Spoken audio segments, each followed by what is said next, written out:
Good morning students. अभी तक हम लोगों ने संधि के अंतर्गत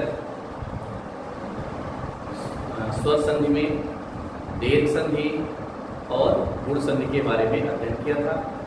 आज हम लोग यहाँ पर वृत्त संधि का अध्ययन करेंगे, वृत्त संधि और यण संधि का।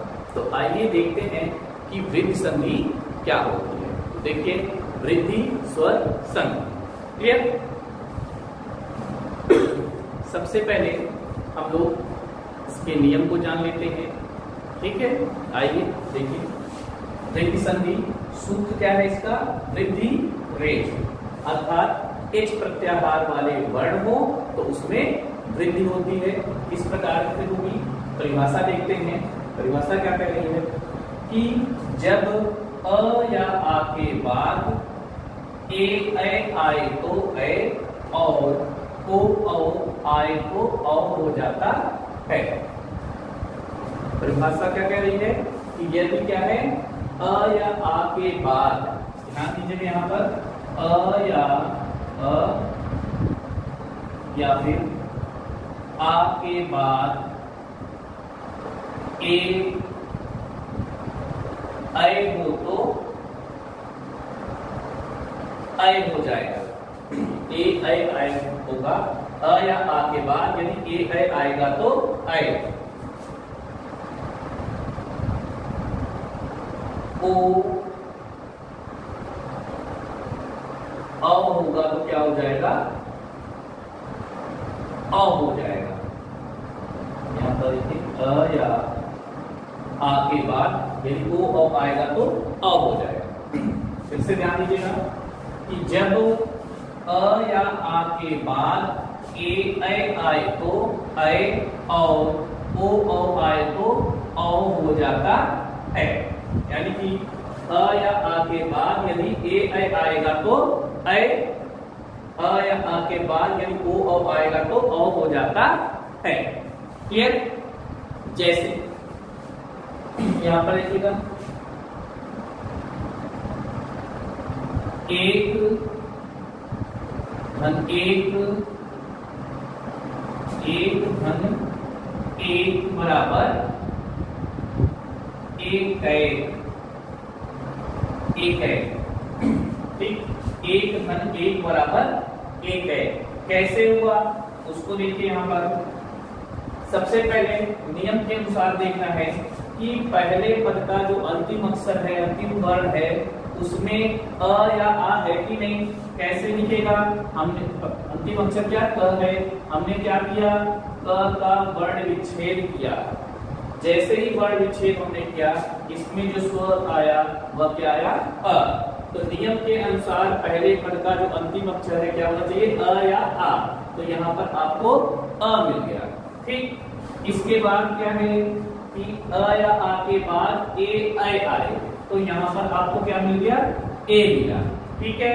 अब इन दोनों को जब हम जोड़ कर लिख देंगे तो इन दोनों के स्थान पर क्या हो जाएगा? क्या हो जाएगा? ऐ हो जाएगा, ऐ, ठीक। इस प्रकार से हमने क्या लिखा? ए कै, यानी अ और ए मिल गया, क्या बन गया? ऐ, ठीक है। यहां पर देखिएगा, अ ए बराबर क्या हो गया? ऐ। क्लियर? इसी प्रकार से दूसरा उदाहरण देखिएगा।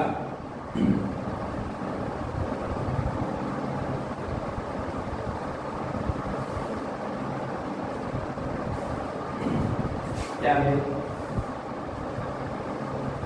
देव ऐश्वर्य, ऐश्वर्य।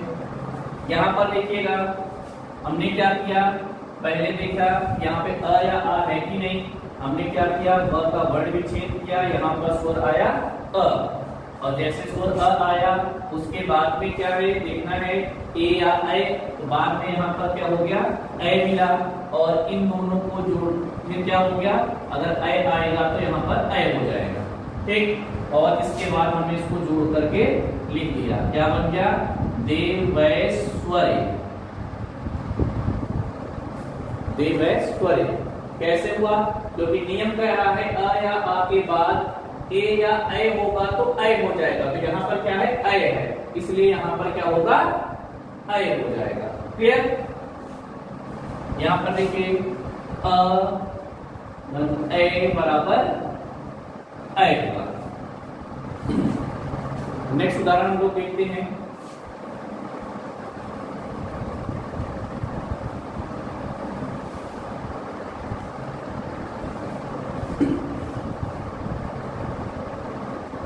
दंत ओष्ठ,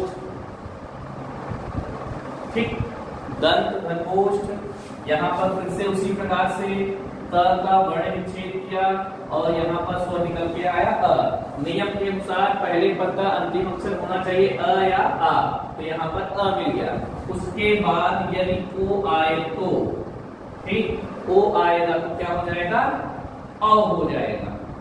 यहाँ पर क्या हो रहा है अ हो जा रहा है, और इसको हम फिर जोड़कर क्या लिखेंगे, बन जाएगा दंतौष्ठ।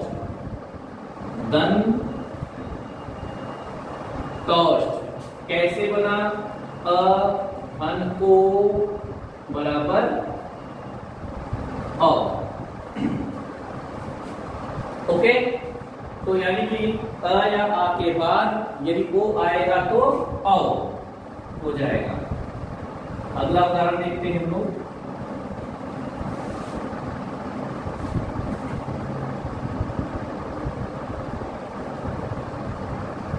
वन धन औषधि, फिर से यहाँ पर देखिए हमने क्या किया, न का वर्ण विच्छेद किया, यहाँ पर स्वर आया अ, और उसके बाद क्या है अ, यानी कि अ या आ के बाद, अ के बाद अगर अ आएगा तो क्या हो जाएगा अ हो जाएगा। यहाँ पर अ हो गया, और हमने इसको जब जोड़ कर लिखा क्या बन गया, वनौषधि।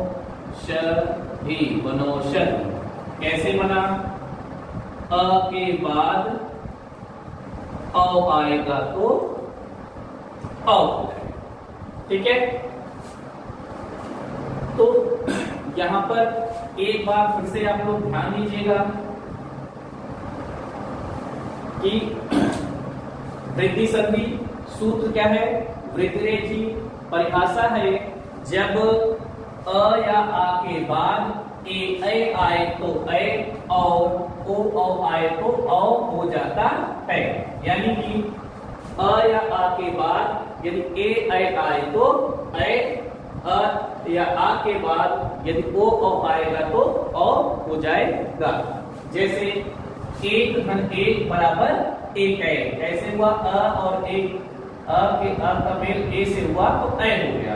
उसी प्रकार से देव धन ऐश्वर्य, देव ऐश्वर्य कैसे हुआ, अ धन ऐ बराबर ऐ। दंत धन ओष्ठ बराबर दंतौष्ठ कैसे हुआ, अ और ओ मिलकर औ बन गया। उसी प्रकार से वन धन औषधि बराबर वन औषधि कैसे बना, अ धन औ बराबर औ। तो प्यारे बच्चों, ये आपने भी वृद्धि संधि देखी। आइए अब हम लोग यण संधि देखते हैं। यण संधि, आइए देखते हैं यण संधि की परिभाषा और उसका नियम जानते हैं। क्लियर? यण संधि सूत्र क्या है, इको यणच, यानी इक प्रत्याहार वाले वर्ण को यण प्रत्याहार वाले वर्ण बना दें।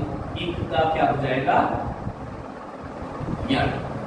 इस संधि में क्या होगी, जो इक प्रत्याहार वाले वर्ण हैं, अर्थात जो इक प्रत्याहार के अंतर्गत स्वर आते हैं, ई उ री री, उनको हम यण प्रत्याहार वाले वर्ण बना देंगे, यानी कि य व र ल। क्लियर? तो इक प्रत्याहार वाले वर्ण को हम यण प्रत्याहार वाले वर्ण बनाते हैं, इसमें यण संधि में। आइए इसकी परिभाषा जानते हैं, इसका नियम देखते हैं। नियम है, जब ह्रस्व या दीर्घ ई उ री री के बाद कोई असमान स्वर आए, ध्यान दीजिएगा, दीर्घ संधि में क्या था, समान वर्ण आता था, लेकिन यह संधि में क्या है, असमान स्वर। ठीक है, तो असमान स्वर आए तो ई का ई का य, ऊ का व, री का र और री का ल हो जाता है। फिर से ध्यान दीजिएगा, नियम क्या कह रहा है, जब ह्रस्व या दीर्घ ई, ऊ, री के बाद कोई असमान स्वर आए, ध्यान दीजिएगा, असमान स्वर आए तो ई का य, ऊ का व, री का र और री का ल हो जाता है। यहाँ पर देखिएगा क्या है कि ई, ऊ, री के बाद, इसके बाद ई, ऊ, री के बाद कोई भी असमान स्वर आए, क्या है, असमान स्वर आए तो ई का य, उसी प्रकार से ऊ का व, री का र और री का ल हो जाता है। क्लियर? यहां पर ये सेम होगा, ठीक है। यानी कि ई, ऊ, री के बाद कोई भी असमान स्वर आए, ई जो है य में बदल जाएगा, ऊ जो है व में बदल जाएगा, री र में और री ल में बदल जाता है। जैसे यहां पर देखिएगा उदाहरण, प्रति एक, ठीक है। अब ध्यानपूर्वक देखिएगा कि यहाँ पर हमें क्या, पहले पद का अंतिम अक्षर क्या होना चाहिए, ई होना चाहिए नियम के अनुसार, ठीक। तो यहाँ पर हमने क्या देखा, त का वर्ण विच्छेद किया तो त में हलंत लगा और यहाँ पर स्वर आया ई, ठीक। ई के बाद असमान, कोई भी असमान स्वर, तो आप यहाँ पर देख रहे हैं कि असमान स्वर क्या है, ए है, इसलिए ई बदल गया किसमें, य में, ई का य हो गया और हमने इसको जोड़कर बना दिया प्रत्येक। प्रत्येक कैसे हुआ, यहाँ पर ई धन ए बराबर ये, ठीक।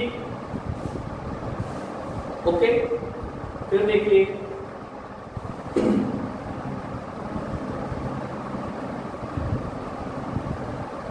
उसी प्रकार से सु आगतम, आगतम यहां पर देखिए ऊ है तो ऊ बदल जाएगा व में, ठीक है। ऊ जो है वह व में परिवर्तित हो जाएगा। कैसे है इसको देख लीजिएगा, यहाँ पर क्या है, स वर्ण विच्छेद किया, इसका ऊ आया, ऊ बदल गया व में, तो क्या हो गया, स्वागतम, स्वागतम, ठीक है। क्या हो गया, स्वागतम। इसमें क्या हो गया, ठीक, स्वागतम। अगला देखिए उदाहरण,